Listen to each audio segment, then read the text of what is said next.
雲林種荔枝的面積差不多有60公頃，即嘛應該是愛大出啦。不過因為1月份到2月迄當陣雨水較少，影響即嘛的產量。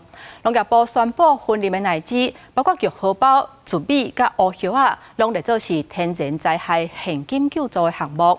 若是有符合資格的農民，會當提出申請。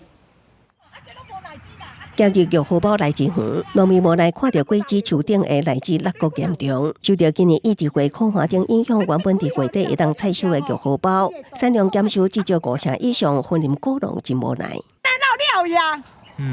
這看這種土紅攏無荔枝，鬧了呀！無生膽嘛會老，落雨選魚嘛會老，這種這吼收起來莫做啊，無愛做啊，做足辛苦。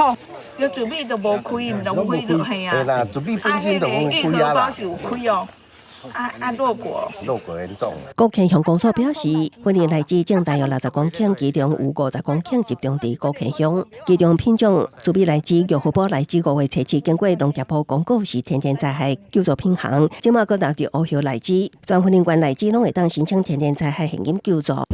我想頂禮拜就已經來看糯米甲玉荷包，嘛啟動天然災害救助。這個比之前更加嚴重，所以我想這有必要馬上來啟動啦，天然災害救助。農友目前嘛會使先去公所迄邊遐來登記，會使較緊的來做救助這個動作。